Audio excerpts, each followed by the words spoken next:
எல்லாருக்கும் வணக்கம். இங்கிலீஷில் ஒரு விஷயம் கேள்விப்பட்டிருப்பீங்க, the rich gets richer, the poor gets poorer அப்படின்னு கேள்விப்பட்டிருப்பீங்க. அதாவது பணக்காரன் இன்னும் பெரிய பணக்காரன் ஆகிறான், ஏழை இன்னும் ரொம்ப மோசமான ஏழையாக ஆகிறான் அப்படின்னு சொல்லி கேள்விப்பட்டிருப்பீங்க. அதே கான்செப்டை நீங்கள் ஷேர் மார்க்கெட்லேயும் பார்க்கலாம். எந்த ஒரு ஸ்டாக்கு நல்லா மேலே போய் 52 வீக் ஹையை தாண்டி போயிட்டுருக்கோ அது பார்த்தீங்கன்னா திரும்பவும் மேலே போயிட்டே இருக்கும். அதே மாதிரி 52 வீக் லோ போன ஒரு ஸ்டாக்கு திரும்பவும் கீழே போயிட்டே இருக்கும். ஸோ இந்த மாதிரி மேலே போன ஒரு ஸ்டாக்கை கரெக்டாக கண்டுபிடிச்சி இன்வெஸ்ட் பண்ணி அதிலே நிறைய பணம் பார்க்குற பெரிய பெரிய இன்வெஸ்டர்ஸ் இருக்காங்க. இந்த மாதிரி கண்டுபிடிச்சி இன்வெஸ்ட் பண்ணுறதுக்கு பேர் தான் க்ரோத் இன்வெஸ்டிங். இன்றைக்கி நம்ம அந்த மாதிரி க்ரோத் இன்வெஸ்டிங் எப்படி பண்ணுறது, எப்படி க்ரோத் இன்வெஸ்டிங் பங்குகளை கண்டுபிடிக்கிறது அப்படின்னு பார்க்க போகிறோம். அதுக்கு ஒரு மெத்தட் இருக்குது, கேன்ஸ்லிம் மெத்தட்னு ஒன்று இருக்குது. அதையும் டீட்டெயிலாக பார்க்க போகிறோம். அப்புறம் ஒரு 5 க்ரோத் ஸ்டாக்கை டீட்டெயிலாக அனலைஸ் பண்ண போகிறோம். வாங்க பார்க்கலாம். மொதல் க்ரோத் இன்வெஸ்டிங் அப்படின்னா என்னன்னு புரிஞ்சுக்கலாம். ஸோ க்ரோத் இன்வெஸ்டிங் அப்படிங்கிறது ஒரு ஸ்ட்ராட்டஜி, ஒரு உத்தின்னு சொல்லலாம். அதாவது ஒரு சில கம்பெனிகளோட ஸ்டாக் மட்டும் பார்த்தீங்கன்னா மொத்த மார்க்கெட்டையுமே விட அதிகமாக மேலே போயிட்டுருக்கும். அந்த மாதிரி ஸ்டாக்கை கண்டுபிடிச்சி இன்வெஸ்ட் பண்ணுறதுக்கு பேர் தான் க்ரோத் இன்வெஸ்டிங். க்ரோத் இன்வெஸ்டிங்கோட முக்கிய சாராம்சம் என்னென்னா, நல்ல லாபகரமான ஒரு பிஸ்னஸாக இருக்கணும். அது மட்டும் இல்லாமல் புது புது உத்திகளை கையாள்கிற சர்வீசஸ் அல்லது ப்ராடக்ட்ஸாக இருக்கணும். அது மட்டும் இல்லாமல் அந்த கம்பெனிக்கு ஒரு நல்ல காம்படிட்டிவ் அட்வான்டேஜ், அதாவது எந்த அளவுக்கு போட்டி இருந்தாலும் இந்த கம்பெனி ரொம்ப நல்லா பெர்ஃபார்ம் பண்ணுற அளவுக்கு இருக்கணும். ஸோ இந்த மாதிரி ஒரு சில முக்கியமான விஷயங்கள் இருந்தால் அதுதான் க்ரோத் கம்பெனிஸ் அப்படின்னு சொல்லுவாங்க. அதில் மட்டுமே இன்வெஸ்ட் பண்ணுறவங்களுக்கு பேர் தான் க்ரோத் இன்வெஸ்டர்ஸ். நீங்கள் க்ரோத் கம்பெனிஸை பொறுத்த வரைக்கும் P ratio, PEG ratio, intrinsic value, book value இதெல்லாம் எதுவுமே பார்க்க முடியாது. ஏன்னா எல்லாமே ஹையாக இருக்கும். ஸோ நம்ம ஊரில் இந்த கிரிக்கெட் ஆக்ஷன் நடக்கும் இல்லையா, ஸ்டார் பிளேயர்ஸ் பார்த்தீங்கன்னா நிறைய பணம் கொடுத்து வாங்குவாங்க. அது மாதிரி தான் க்ரோத் கம்பெனிஸும். எந்த கம்பெனி ஆல்ரெடி ரொம்ப நல்லா போயிட்டுருக்கோ அது இன்னும் மேலே போகும் அப்படிங்கிறதால இந்த க்ரோத் இன்வெஸ்டர்ஸ் அதிகமாக பணம் கொடுத்து வாங்க ரெடியாக இருப்பாங்க. இந்த க்ரோத் இன்வெஸ்டிங் அப்படிங்கிறது புதுசு கிடையாது. மார்க்கெட்டில் 100 வருஷத்துக்கும் மேலே இருக்குது.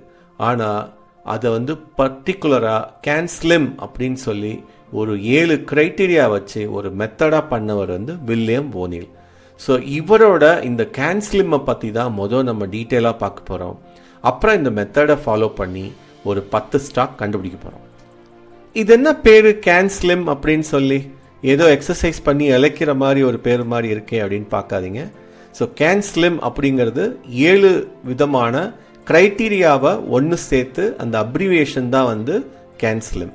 ஸோ இப்போதைக்கு உங்களுக்கு குயிக்காக ஞாபகம் வச்சுக்கிற ஒரு கேன்ஸ்லிம், ஒரு ஃபிட்டான பர்சன் எப்படி எக்ஸசைஸ்லாம் பண்ணி ஃபிட்டாக இருப்பாங்களோ அதே மாதிரி இந்த பர்டிகுலர் மெத்தட் ரொம்ப ஃபிட்டாக ஈஸியாக ட்ரேட் பண்ணுற ஒரு மெத்தட். ஜஸ்ட் இந்த 7 க்ரைட்டீரியா ஃபாலோ பண்ணால் போதும், இந்த க்ரோத் ஸ்டாக்கை நீங்கள் ஈஸியாக கண்டுபிடிச்சி வாங்கலாம் அப்படின்னு ஞாபகம் வச்சுங்க.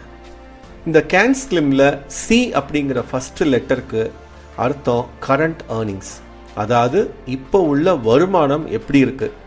ஸோ நீங்கள் 7000 கம்பெனிக்கு மேலே இருக்குது இந்தியாவில். அதில் எந்த கம்பெனி ஆவரேஜ் ரேட் ஆஃப் க்ரோத்தை விட ஜாஸ்தி இருக்கோ, கரண்ட் ஏர்னிங்ஸ் ஜாஸ்தி கொடுத்துட்ருக்கோ அந்த கம்பெனி ஃபஸ்ட்டு க்ரைட்டீரியா.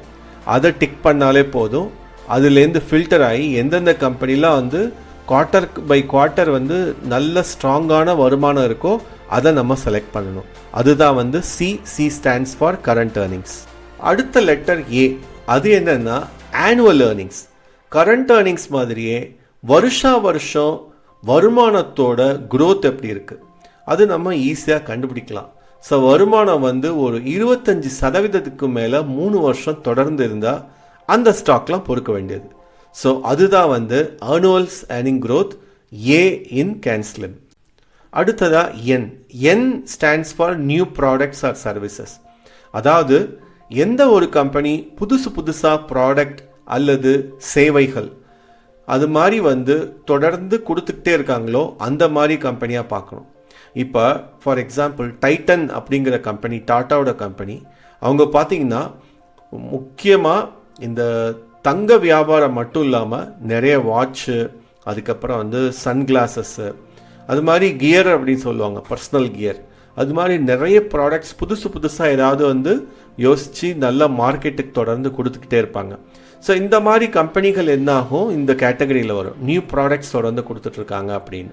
ஸோ நம்ம இந்த 7000 கம்பெனியில் வந்து புது ப்ராடக்ட்ஸ் கொடுக்குற நல்ல ஃப்ரெஷ்ஷான இருக்கிற கம்பெனியாக தேர்ந்தெடுத்தோம்னா என் க்ரைட்டீரியா செலக்ட் ஆகிடும். எஸ் அப்படிங்கிறதுக்கு வந்து சப்ளை அண்ட் டிமாண்ட். ஸோ எந்த ஒரு கம்பெனியோட ப்ராடக்ட்ஸுக்கு வந்து நிறைய டிமாண்ட் இருக்குது, ஆனால் அந்த டிமாண்டை வந்து அவங்களால சாட்டிஸ்ஃபை பண்ணுற அளவுக்கு சப்ளை இல்லை அப்படின்னா என்னாகும், டிமாண்டு ஜாஸ்தியாகும், சப்ளை கம்மியாக இருக்கும். அந்த மாதிரி கம்பெனி இருந்தால் நிச்சயமாக அந்த ப்ரைஸிங் பவர் அவங்களுக்கு கிடைக்கும். ஈஸியாக அவங்க சொல்கிற விலைக்கு இவங்க வாங்கிட்டே இருப்பாங்க.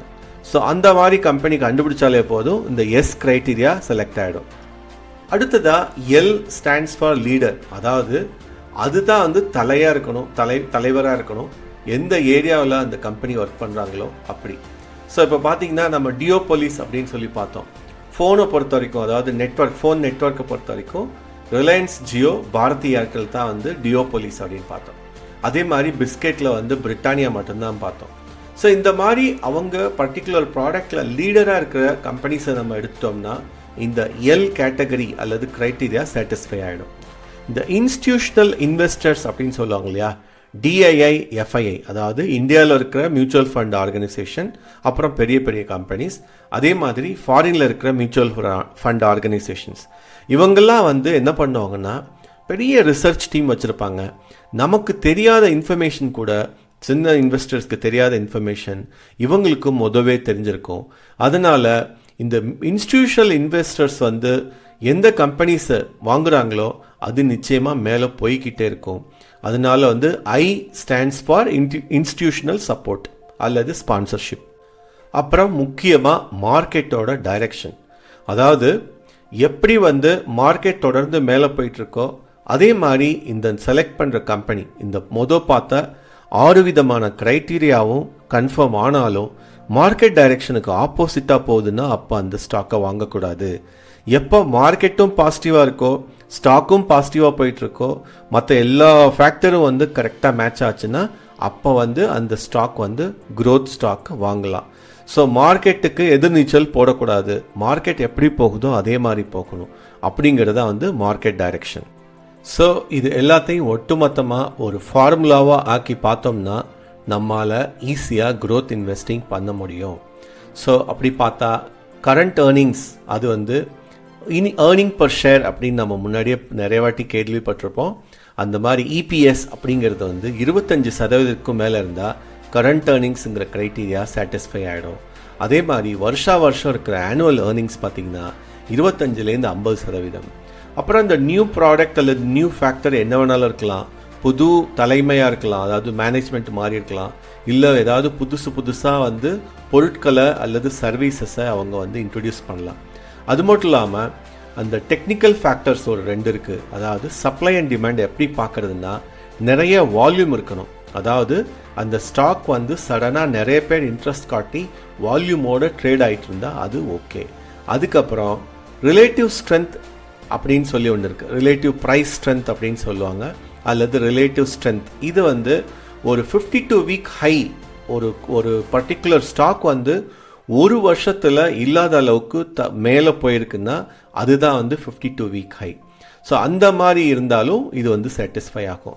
அப்புறம் வந்து பொதுவாக நம்ம முன்னாடி பார்த்த மாதிரி domestic and foreign institutional investors வந்து இன்வெஸ்ட் பண்ணிகிட்டே இருக்கணும்.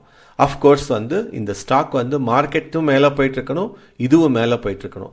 சப்போஸ் மார்க்கெட் கீழே போயிட்டுருக்கு, இது மட்டும் மேலே போயிட்டுருக்கு, இல்லை மார்க்கெட் மேலே போயிட்டுருக்கு, இது மட்டும் கீழே போயிட்டுருக்கு அப்படின்னா இந்த ஸ்டாக் வாங்கக்கூடாது. ஸோ இதுதான் வந்து கேன்ஸ்லிம் மெத்தடோட 7 பிரின்சிபல்ஸ். நம்ம screener.inக்கு போகலாம். அங்கே ஸ்க்ரீன்ஸ் கிளிக் பண்ணால் அதுக்கப்புறம் கிரியேட் நியூ ஸ்க்ரீன். இது கொஞ்சம் கஷ்டமான கொரி தான், நிறைய கொரிஸ் ஆன்லைனில் உங்களுக்கே கிடைக்கும். நான் கொஞ்சம் ஆப்டிமைஸ் பண்ணி தெளிவாக பண்ணுறேன் பாருங்கள். நமக்கு வந்து மார்க்கெட் கேபிட்டலைசேஷன் நிச்சயமாக ஸ்மால் கேப்பாக இருக்கக்கூடாது, அதனால வந்து 5000 மேலே வச்சுருக்கோம். அப்புறம் ரிட்டர்ன் ஆன் ஈக்விட்டி பார்த்தீங்கன்னா 20க்கு மேலே வச்சுருக்கோம். ரிட்டர்ன் ஆன் கேபிட்டல் எம்ப்ளாய்டும் 20க்கு மேலே வச்சுருக்கோம். ரொம்ப ஸ்ட்ரிஞ்சண்ட்டாக வேணும்னா அது 25க்கு வச்சுக்கலாம். அப்புறம் நான் முன்னாடியே சொன்னேன் ரிலேட்டிவ் ஸ்ட்ரென்த் இண்டெக்ஸ்ன்னு சொல்லுவாங்க, அது 55க்கு மேலே வச்சுருக்கேன். எப்போதும் அந்த 55 60க்கு மேலே போச்சுன்னா இந்த மாதிரி growth ஸ்டாக் வந்து இன்னும் 80 வரைக்கும் போகும், அதுக்கும் மேலேயும் போகும், ஹை டச் ஆகும் அப்படிங்கிறது. அதனால RSI 55 வச்சுருக்கேன். அதுக்கப்புறம் FII holding plus DII holding பார்த்தீங்கன்னா நான் வந்து 10க்கு மேலே வச்சுருக்கேன். ரொம்ப நீங்கள் வந்து கன்சர்வேட்டிவாக இன்னும் ஸ்ட்ராங்காக வேணும்னா 20 கூட வச்சுக்கலாம். நான் இப்போதைக்கு 10 வச்சுருக்கேன். ஸோ அதுக்கப்புறம் பார்த்தீங்கன்னா இதுதான் கொஞ்சம் காம்ப்ளிகேட்டடானது, ஒரு EPS பற்றி நான் சொன்னது. ஸோ EPS இப்போ உள்ள லேட்டஸ்ட் குவார்ட்டர் பழைய குவார்ட்டரை விட ஜாஸ்தி இருக்கணும். லேட்டஸ்ட் குவார்ட்டர் கடந்த வருஷம் இதே சமயத்தில் இந்த குவார்ட்டரை விட ஜாஸ்தி இருக்கணும். அப்புறம் லாஸ்ட் இயர் EPS அதுக்கு வருஷம் EPSயும் ஜாஸ்தி இருக்கணும். அதுக்கப்புறம் EPS பார்த்தீங்கன்னா 5 இயர் 3 இயர் எல்லாமே 20க்கு மேலே இருக்கணும். ப்ராஃபிட் க்ரோத்தும் 20க்கு மேலே இருக்கணும். ஸோ இந்த மாதிரி எல்லாத்தையும் கம்பைன் பண்ணி நீங்கள் வந்து இந்த கொரியை ரன் பண்ணிங்கன்னா நிச்சயமாக வந்து ஒரு 30 ஸ்டாக் கிடைக்கும். பார்த்தீங்கன்னா எல்லாமே ரொம்ப ஹையாக போயிட்டுருக்கிற கம்பெனிஸாகவே இருக்கும். நீங்கள் பார்த்தீங்கன்னா ஒரு சில கம்பெனிஸ் உங்களுக்கு நல்லாவே தெரிஞ்சிருக்கலாம், ஒரு சில கம்பெனி தெரியாமல் கூட இருக்கலாம். மோதிலால் ஒஸ்வால், அதுக்கப்புறம் வந்து Polycab, Bharat electronics, Cummins, Hindustan aeronautics, CDSL, crystal, Tata LXI, இதெல்லாம் உங்களுக்கு தெரிஞ்சிருக்கலாம். ஸோ இப்போ வந்து 30 கம்பெனிங்கிறது டஃப்பாக இருக்குது. அது எப்படி இன்னும் சுருக்கணும் அப்படின்னு பார்த்தோம்னா நம்ம வந்து முன்னாடியே சொன்ன மாதிரி இந்த FIDI ஜாஸ்தி வாங்கிறது ரொம்ப ஜாஸ்தி பண்ணிட்டோம்னா தானாகவே வந்து ஒரு 11 கம்பெனி காலி ஆயிடுச்சு. இப்போ இந்த 19 கம்பெனியில் தான் வந்து FIDI இன்னும் ஜாஸ்தி வாங்குறாங்க அப்படின்னு தெரியுது. ஸோ இதெல்லாம் இந்த கம்பெனிஸ்லாம் பார்த்தீங்கன்னா ரொம்ப யூனிக்கான ப்ராடக்ட்ஸாக இருக்கும். இப்போ CDSL, NSDL, CDSL இது 2 கம்பெனி தான் இருக்குது. ஆனால் அதில் வந்து CDSL மட்டும்தான் வந்து லிஸ்டே ஆயிருக்கு. HAL பார்த்தீங்கன்னா யாருமே கிடையாது, போட்டியே கிடையாது. அப்புறம் பாரத் எலக்ட்ரானிக்ஸ்க்கும் பெருசாக போட்டி கிடையாது. E-கிளரிக் சர்வீஸ், அப்புறம் கேஃபின் டெக்னாலஜி, இதெல்லாம் வந்து ஒரு சில ஏரியாவில் மோனோபொலி. டிக்சன் பார்த்தீங்கன்னா செமிகண்டக்டர் கம்பெனி, அதுவும் ஒரு பெரிய மோனோபோலியாக வளர்ந்துட்டுருக்கு, பெருசாக போட்டி கிடையாது. ரொம்ப ஹாட் செக்டார் அப்படின்னா இந்த செமிகண்டக்டர் செக்டாரை சொல்லலாம். இது மாதிரி வந்து நீங்கள் வந்து ஒரு 19 ஸ்டாக்ஸ் வந்து ஃபில்டர் ஆகிருக்கு. நீங்கள் இன்னும் இதை வந்து ஸ்ட்ரிஞ்சண்ட்டாக மாற்றுறீங்கன்னு வச்சிங்க. ஃபார் எக்ஸாம்பிள் இதை வந்து 25% வேணும், எனக்கு இன்னும் நல்லா ஃபில்டர் ஆகி ரொம்ப ரொம்ப ஜாஸ்தி இருக்கிறது அப்படி வேணும்னா ஒரு கம்பெனி காலி ஆயிடுச்சு, 19ல் 18 இருக்குது. ஸோ இதில் நம்ம PE ரேஷியோ, பெக் ரேஷியோ இதெல்லாம் ஜாஸ்தி பார்க்க முடியாது. ஏன்னா என்ட்ரிக்கு வேணால் பார்க்கலாம். நான் இன்னும் ஃபர்தராக அதை வந்து எக்ஸ்பிளைன் பண்ணுறேன். இப்போதைக்கு இந்த கொரியை எப்படி பண்ணுறது அப்படிங்கிறது உங்களுக்கு நல்லா புரிஞ்சிருக்கும்னு நினைக்கிறேன். எப்படி இந்த 7 ஃபேக்டரை பார்க்குறோமோ அதே மாதிரி ஒரு சில முக்கியமான கண்டிஷன் இருக்குது. முக்கியமாக கேன்ஸ்லிமை பொறுத்த வரைக்கும் ஸ்டாப் லாஸ் இல்லாமல் வந்து ட்ரேட் பண்ணவே கூடாது.